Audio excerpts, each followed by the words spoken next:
Welcome to our operating system class. So in our earlier class, we were talking about threads. So threads we mentioned there will be, if it is a single thread, there will be a code, data and stack and extra segment, which consists of pointers or files. And if it is a multi-threading, you can see that every thread will have its own stack. So if it is a single process, it will be having only one stack. So if there are multiple processes, we mentioned that uh, in the process there are multiple threads. So obviously three different threads will happen, and three different threads will have three different set of registers and stacks, but the code, data and files are same. Then we talked about user mode, kernel mode. So in user mode, we have user threads. In kernel mode, we have kernel threads. So kernel threads, it will be totally in control of operating system. User threads, it will be in control of the users. Now we need a communication. So this part we are going to call it as user threads. This part we call it as kernel threads. Now we need some communication here that will be done uh, via these operating systems with system calls, etc.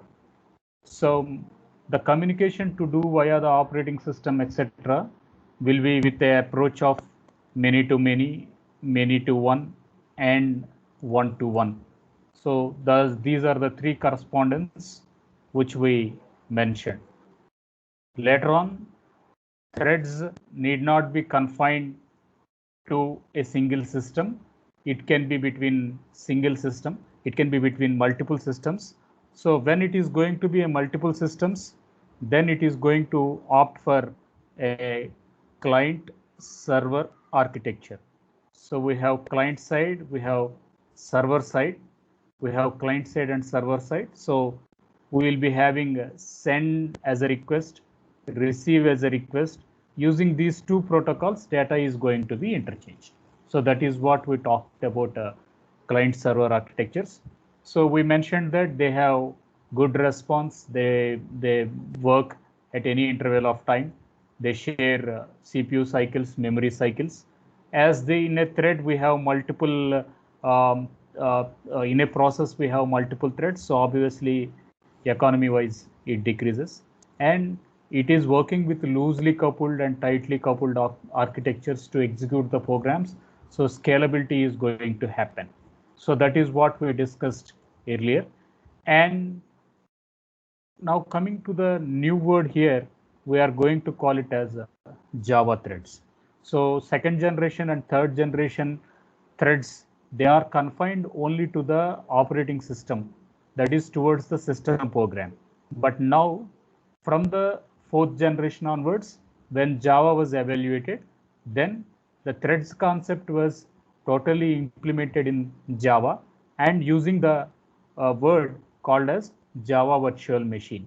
So how is it implemented? Yes, it is implemented using an interface, and it is going to call a package here. It is going to use a package here. So using a runnable package, now threads, they are going to implement the threads concept. It can be a multi-threading or it can be a unithreading concept. So using this interfaces or packages, now Java is going to have it. So now if the threads are implicit, that means if the thread, they are going to be part of a program itself, then we are going to call it as implicit threading. And if it is done via the program, then we are going to call it as explicit threading. So how are these threads explored? These threads are explored with one, we call it as thread pools. Second, we are going to call it as open multi-programming. And third one was grand central dispatch. So using these three ways, threads are going to be executed in the operating systems. So one of the thing in Microsoft operating system, how threads are done means it is going to be done by a package called as TBB, that is Java Utilities Concurrent Package. So that is regarding the implement threading. So coming to the new word, coming to the next word, we are going to call here as thread pools. So we were mentioning we have user threads. Then we were mentioning we have system threads. System threads. So the thread communication will be from a user nor will be from a system. So how it is going to happen? It happens with many-to-many relation, one-to-one relation, nor many-to-one relation. So now this integration process, we are going to call it as pool here. So when a user is going to write his program, when a user is going to get his program, so the threads in the kernel side, the threads in the system side, they are going to wait. So this location we are going to call here as a pooling here. So threads are going to wait for the user jobs to get executed. So that is like that in a hotel, food is ready, only the people has to come and eat. In the same way, users, they are going to write their threads, they are going to put their threads and they are going to get their job done. So until unless user they are going to poking their threads, your system threads can't be executed. But system threads are ready and they are waiting for the user jobs. So the location where they are going to wait, here they are going to say as pool. So the common area where system threads are available for the user. User, he has to write his program. Obviously, if he has to write his program has to be brought from user area to system area. That is user area to the kernel area. Then we need some threads. So the location where these temporary threads are going to be waiting for the users to get their job done. So that location we are going to call here as thread pools. So now these two are the two commands while the thread is going to be executed. So these two commands, these are fall under the Unix operating system. These two threads, they are going to fall under the Unix operating system. One we are going to call it as fork. So fork is nothing but there is a process, and this process it is going to create one more thread. So I call it as a main thread, and this is going to create a child thread. We can call this one as main, or we are going to call it as a parent thread. So this part we are going to call it as fork. So creating a child thread from a parent thread, we are going to say in Unix operating system. So that terminology we are going to call it as fork. So fork is nothing but a system call here, followed by exec. So either the parent thread should execute nor a child thread should execute. So when it is a case, now child threads has to be executed. Now it is going to be done with a command called as exec. So in order to execute a child thread, a exec command is going to be provoked so that the child threads, they are going to be executed.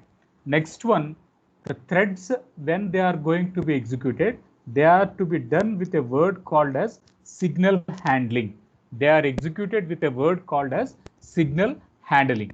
So signal handling can be done with two primitives. One we are going to call it as synchronous, another we are going to call it as asynchronous.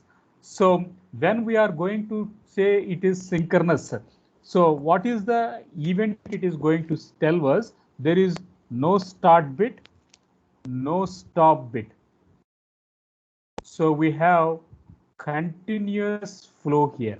We are going to have a continuous flow in synchronous, continuous flow of data when we are going to mention it as a synchronous.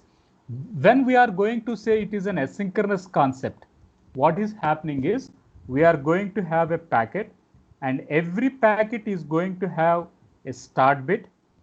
Every packet is going to have a end bit, and every packet is going to have some parity bit, so that it is going to have some error check is going to happen. So in a asynchronous communication, packets, the flow, they are going to have a start bit and stop bit. But in a synchronous communication, it is a tremendous flow. There won't be any start bit, there won't be any security check, there won't be any stop bit. When a connection is going to be established, that is when a send nor when a receive is going to be done. So immediately the things are going to be transferred from source to destination. We are assuming that both the source and the destination, they are active at their each ends. So these are some of the issues. So from a parent thread, a child thread is going to be done. That is the system call happened with a fork command. To execute a child thread, we are going to activate a command called as exec. So these are some of the thread issues which are going to take place. So this is the thing for this end of this topic.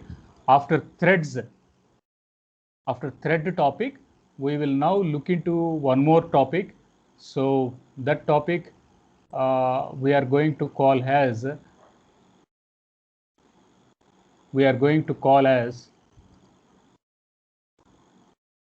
CPU schedulers and evaluation criteria. We are going to call that new topic here, CPU schedulers and evaluation criteria. So now coming from the scratch to this topic, we should be understanding the basic words. One, the CPU bound job, and another one is an IO bound job. So CPU is going to spend its more execution time rather than IO activity, then we are going to call it as CPU bound jobs. If IO activity is more, then we are going to assume it as an IO bound job. Okay, so CPU is going to execute the job and CPU activity is relatively more than the IO, then we are going to call it as a CPU bound job. If IO activity is more than the CPU, then we are going to say it is a IO bound job. So when we are going to do with this CPU or an IO, now bus is there. Bus consists of three parts. One we are going to call it as address bus. Another we are going to call it as data bus. Another we are going to call it as control bus. So address bus, it holds the addresses.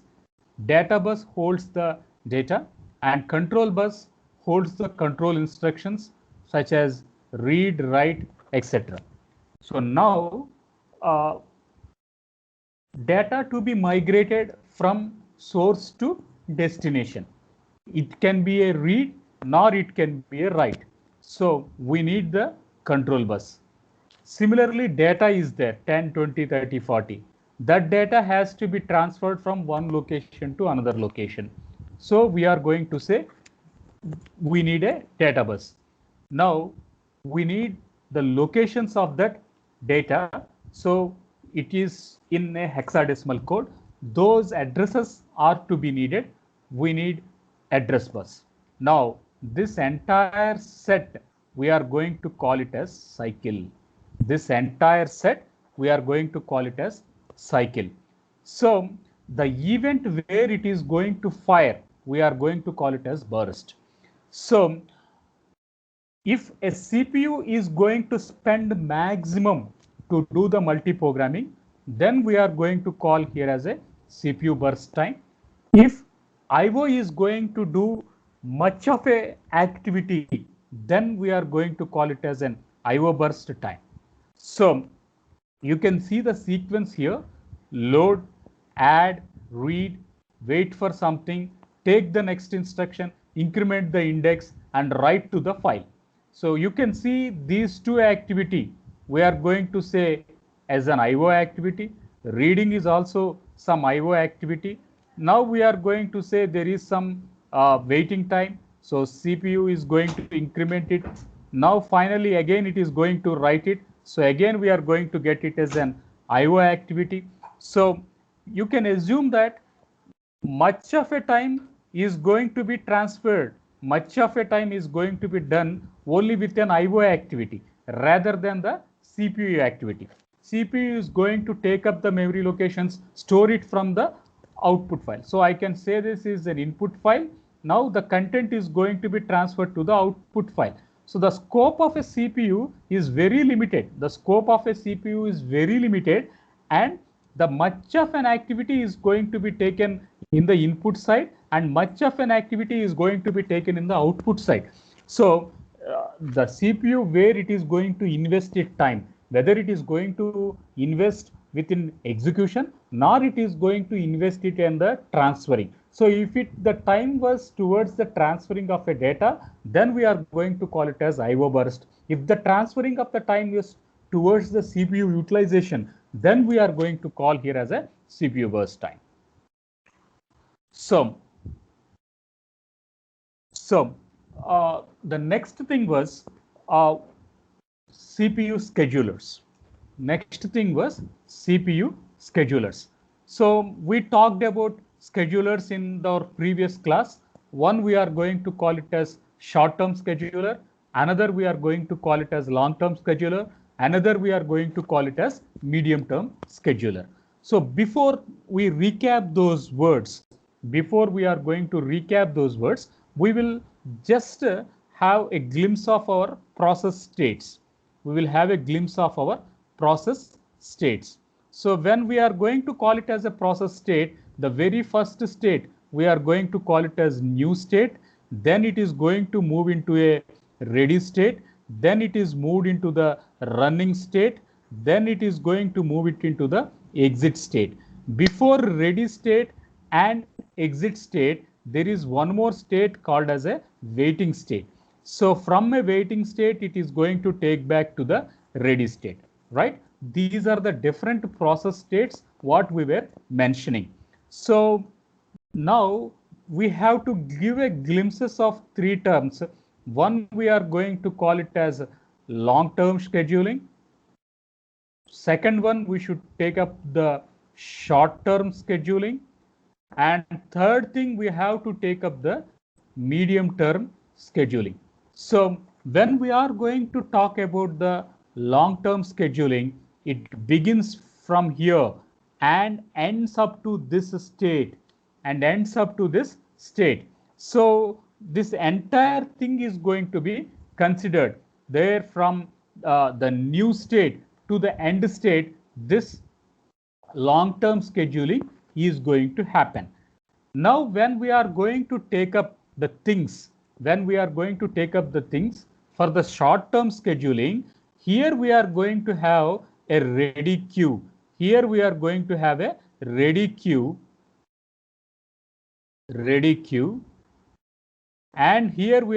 to call it as running queue. And here we are going to have as waiting queue.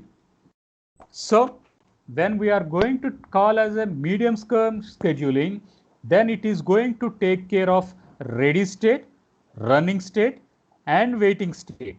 It is going to take care of ready state, running state, and waiting state. So these all activity, they are going to be provoked in this waiting state. When we are going to call it as a running state, now running state is going to take care of ready followed by running, ready followed by running. So this activity we are going to call it as a short-term scheduling. This activity we are going to call it as short-term scheduling. When we are going to take up the ready queue, so how is this ready queue done? It is taking from new state and then it is going to bound it to the ready state. So this activity we are going to call it as long-term scheduling.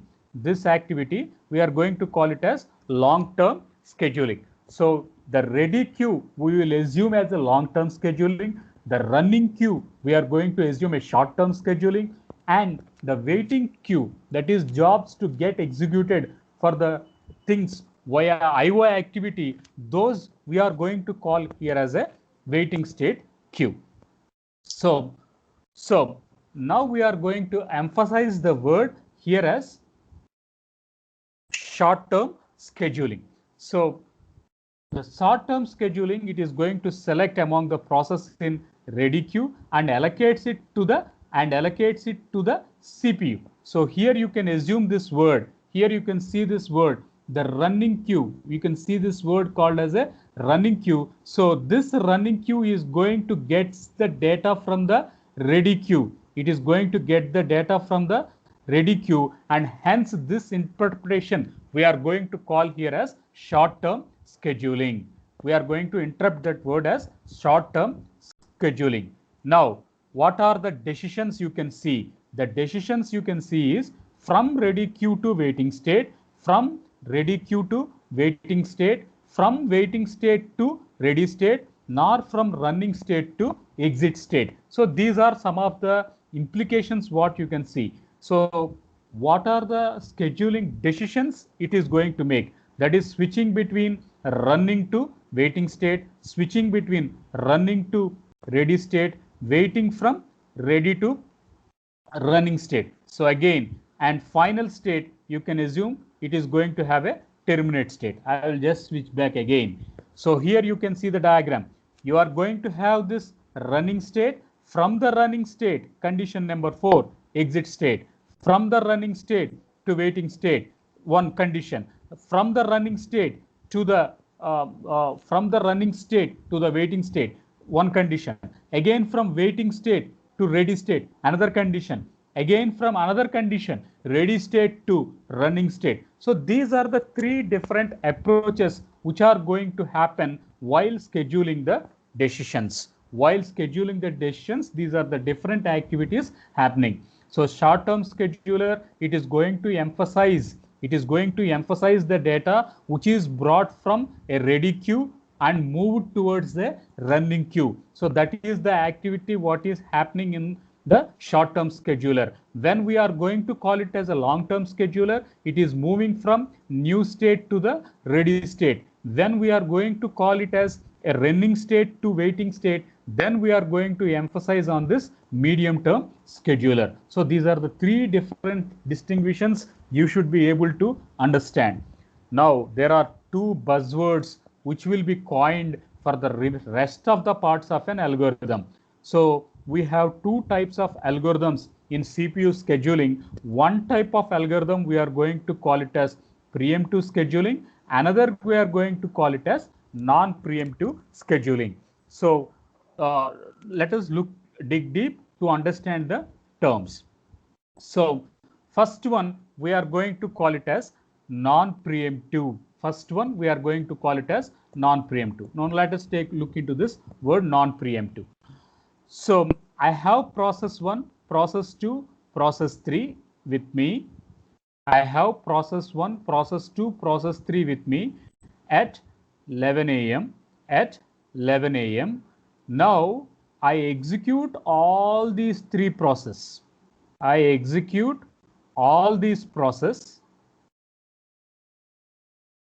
Meanwhile, at 11:05 a.m., I got process 4 and process 5. So this is process 1, process 2, process 3. So at 11 a.m., I have process 1, process 2, process 3 at 11 a.m. So I am executing the 3 process, and I am ignoring the activities at 11:05, that is P4 and P5, and I am going to execute it, and I am going to move from new state to ready state to running state to waiting state to exit state. So I am going to have all these states here. I emphasize to work on all the states for these terms and conclude the job. After processing 1, 2, 3 jobs, then only I am taking up 4, then only I am taking up 5, then that condition I am going to call it as non-preemptive. So CPU which is having its jobs active until unless it completes the jobs, it will not look into other jobs. So at any moment of time, it is assigned with 3 jobs. If it finishes those 3 jobs, then only it will going to take up the new jobs. Okay, so 11 o'clock to it has got some 3 jobs. It is executing those 3 programs. So until unless these 3 programs are completed, it will not touch the 4th program or 5th program, even though it came in that stipulated period. So that is where this non-preemptive is going to come into picture. Now coming to the next word, we are going to call it as preemptive. So next word, it is going to assume preemptive. So preemptive is a vice versa of the non-preemptive action. That means CPU started its job at P1, P2, P3 at 11 a.m. Then it is started execution. Meanwhile, P4 and P5 came at 11:05 a.m. Then it went here. So now CPU is going to consider P1, P2, P3, P4, P5. So all the jobs are pooled together. Now this situation we are going to call it as preemptive. But this situation we have P1, P2, P3. This is first batch. Later on it is executing P4 and P5. This is batch 1 and this is batch 2. So now this you should understand. Right, I am repeating again. So in preemptive jobs, whichever jobs comes first, so those jobs at that time it is picking up, it executes those jobs, and after those jobs have been completed, next only it will check whether the new jobs are available, and those jobs also it is making a scheduling. Such a type of action we are going to call it as non-preemptive. But when we are going to call it as preemptive, what is happening is it started its job with P1, P2, P3. It started its job with P1, P2, P3. But meanwhile, P4 and P5 also wanted to join and they joined. Now CPU is rescheduling its algorithm. So instead of executing as a batch earlier like P1, P2, P3, now it is going to execute it batch P1, P2, P3 followed by P4, P5. So all will be considered at a time. All the jobs will be considered at a time. So that is the primary distinction between the non-preemptive and preemptive. So let us look into a classroom example as a traditional classroom example. Assume at 11 o'clock our class is there. So when I enter into my class at 11 o'clock, there are 100 students. Okay, fine. So I will not allow 11:1, 11:2, 11:3, 11:4 students who has entered. So at 11 o'clock only the students who are with me, I am going to teach my class. If such is a case, then we are going to call it as non-preemptive. Now what is preemptive? So somebody comes at 11:1, some comes at 11:05, some comes at 11:10. So now I am allowing these girls also inside and I am taking up my class. Then such is an example what we are going to call it as preemptive. Got it? So we have two important buzzwords. One important buzzword is non-preemptive. A general classroom example, assume class starts at 11 o'clock. So when I enter into my class, 100 girls are there. So I am teaching my class only to the 100 girls. Assume at 11:1, 11:2, 11:05, 11:10, some 10 or 20 girls came. I am not allowing them into my classroom. I will complete this. Later on, I will look into them. Then such is a case. We are going to call the situation as non-preemptive. What is preemptive? Preemptive is a total vice versa of non-preemptive. What is happening? I will teach my class to students, the 100 students who are at before 11 o'clock, and I will allow the students who are late and I will join with them. Then I am going to teach my class. So such is what is an example for preemptive algorithm. So where are these considerations for preemptive algorithm? The considerations of preemptive algorithm is it will be accessing of shared data and it will be done in the kernel activity and it is going to be done with external signals and those external signals will be done via the interrupts. So CPU scheduling, we talked, we have long-term scheduling, we have short-term scheduling and we have medium-term scheduling. These schedulings, they are working with new state, ready state, running state, waiting state, and exit state engaged with ready queue, running queue, and waiting queue, and rounded with CPU scheduling algorithms with two terminologies. One we are going to call it as non-preemptive, another we told as preemptive. So this is the overview of the scheduling. Next word comes dispatcher. The next word we are going to call it as dispatcher. So dispatching is nothing but, see, you are having a habit to buy in Flipkart or Amazon. So what they will tell, my package is dispatched. The package what you have ordered some cell phone in Amazon or Flipkart. So what they will give you an instruction. So your package is dispatched and it will be delivered to you upon 2nd September or 3rd September. So now what is the word dispatch? That means you have given an order, your order is processed, and your order is going to be given to you. So that means your order has been attended successfully, and in meanwhile you are going to get the output. That means input is processed, CPU processed. Now you are about to have an exit state. You are about to reach a terminated state so that your program gets executed. That means we are going to have an activity in the operating system, and that activity which is going to have a dispatcher.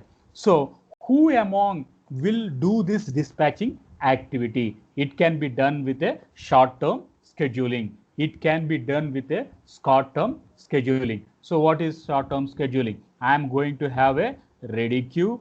I am going to have a running queue. So at this running queue, now this is where this short-term scheduling is going to take place. So between this event, the short-term scheduling is going to take place. So that is activity 1. Second one, what is context switching? I have process 1, I have process 2. Now I am going to exchange between job 1 to job 2, process 1 to process 2. Then I am going to switch between process. Then we are going to call it as context switching. Next one, that is switching between context. Next one, we are going to have user mode. We are going to have user mode, and we are going to have kernel mode. We are going to have user mode, and we are going to have kernel mode. So user modes, we have user programs, and system mode or a kernel mode, we are going to have operating system. Now you switch between user mode to kernel mode. Then you are going to call this one as switching to user. Next one, I have a main program here. So now this is module 1, this is module 2. So now I am switching from one module to another module. This is case 2 here. Sorry, this is case 3 here. So, and coming to the fourth one, that is jumping from one location to another location. If I am doing some inheritance concept, I have a parent class, then I am going to have a child class. If I am going to use some modular programming, this is main program, this is sub program. Now I am switching from one program to one module to another module within a program. So this one we are going to call it as intra-segment. We are going to call it as intra-segment jump. Here it is between processes. We are going to call it here inter-segment jump. Okay, so these are the conditions where dispatch is going to stipulate it towards the working of a job. So dispatcher is nothing but jobs are there, jobs has been executed by the CPU, and once the job has been executed, it has been concluded, it has been terminated, it has to move outside the job area. So that is where the dispatcher is going to come into picture. So how this dispatcher works? It is going to work with the help of a short-term scheduler. So where is this short-term scheduler working? Short-term scheduler is working between ready state and the running state. How is it done? It is done with context switching. That is, I have process 1, I have process 2, I move from process 1 to process 1 using multi-programming techniques. Then we are going to call it as inter-segment jump. That is context to second context. Then I'm going to have user area and system area. So jumping between user area to system area. In user area, I write my swap program, I write my multiply program, etc. So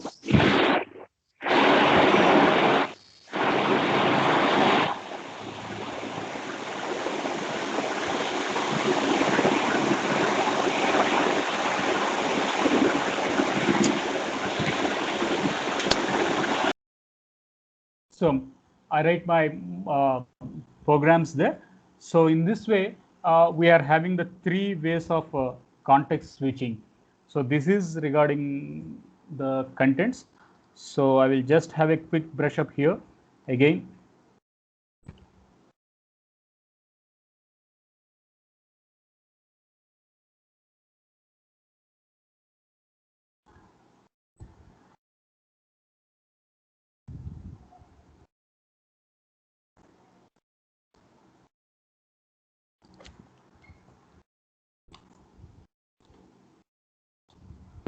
So we talked about dispatcher and we talked about the four cases.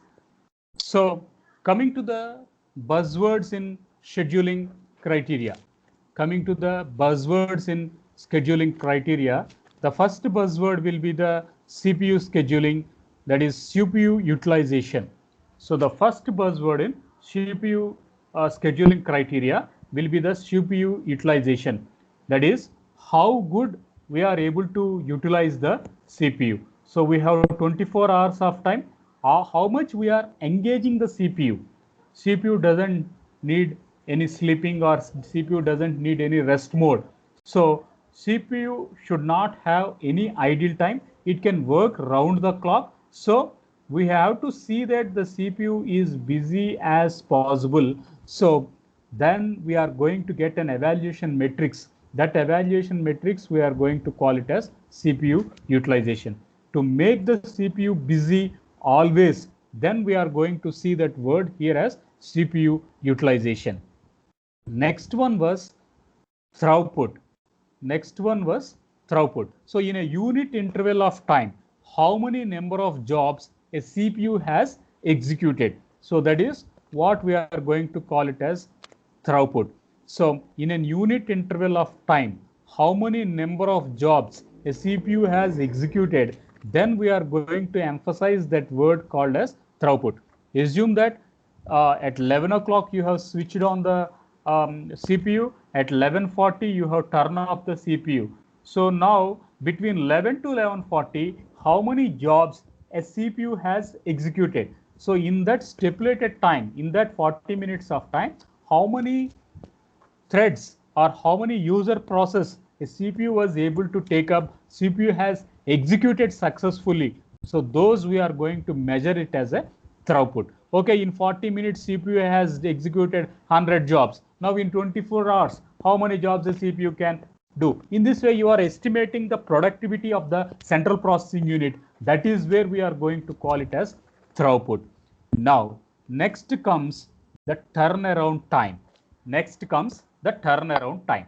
Okay, so again, repeating the same concept, we have new state, it enters to ready state, then it moves to running state. If it doesn't need any IO, then it is going to exit state or a terminate state. Meanwhile, we are going to have a wait state. This is the process diagram. Okay. Now, what is turnaround time? Right from the job submission to the job completion, right from the job submission to the job completion, this entire cycle, if we are going to consider, that one we are going to call it as turn around time. That one we are going to call it as turn around time. So in turnaround time, right from the job beginning to the job ending, the total time we are going to consider. So that entity we are going to assume it as turnaround time. Got it? So next one we are going to emphasize on waiting time.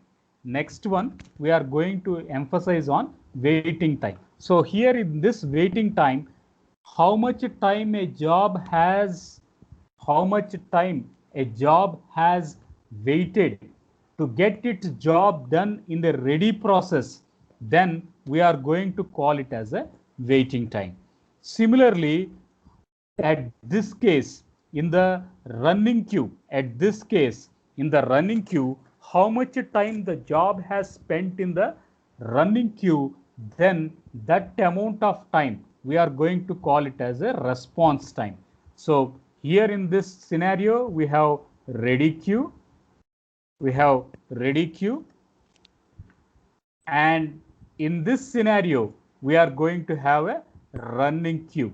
So right from job submission to the job termination, we are going to assume as turnaround time. Job, how much time it has spent in the ready queue, in the ready state, then you are going to put it in a waiting state. That waiting state amount, how much time it is going to take. So that is where we are going to measure the waiting time. That time we call it as waiting time there. Next one, how much time a CPU has executed the process.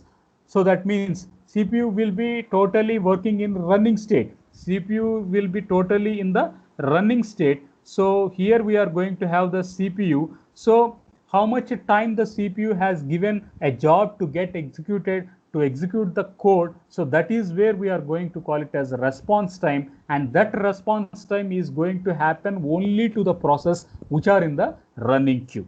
So this is regarding the CPU scheduling criteria. So this is regarding the CPU scheduling criteria. So we will pause our class here. In the next class, we will take up again, repeat the same scheduling criteria with some other examples, and thereby we will start the process scheduling algorithms. So process scheduling algorithms, we will have a theoretical orientation, and thereby it has to be implemented in C language or a Python language. So there we will be having the things to be executed with the C or Python, and thereby the same programs, they are part of your operating system lab.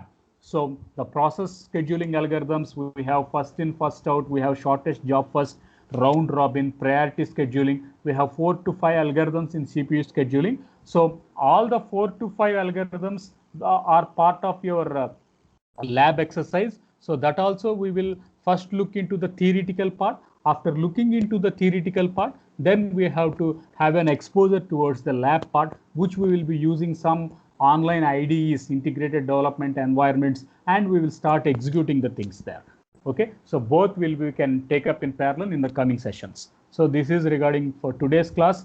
So a quick recap of today's class: we talked about schedulers, that is long-term, short-term, and medium-term schedulers.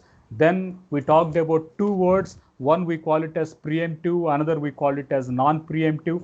So in preemptive, we were telling that in middle of a job is going to execute, those jobs also CPU will come and take it as granted. So it can join the job at any time. But if it is a non-preemptive operation, until the jobs what it has taken up, it will not allow the new process to join. So that is non-preemptive we talked about. Then we are going to have these as a scheduling criterias. So these elements we are going to have a scheduling criterias. So that is CPU utilization, throughput, turnaround time, waiting time, and response time. So we have a program, and that program right from beginning to the end stays in all the queues. We are going to call it as a we are going to call it as turnaround time. When it is going to be done in the ready queue or at the ready state, we call it as waiting time. When the job is going to be get executed by the CPU, then we are going to say that it is in running queue. That is where we call it as CPU is executing it. So we call it as response time. Then in a unit interval of time, how many jobs the CPU has executed, we called it as a throughput time. So to know the efficiency of a CPU, so how to make the CPU busy, not in a single period, but the overall period. So that is where we said that as CPU utilization. So all these are going to come into picture when we are going to do some process scheduling algorithms. Okay, so that is regarding for today's class. So I'm ending my presentation for today. So I'm stopping my screen. So we have 154 students, and I have downloaded it. And now stopping the recording. Yeah.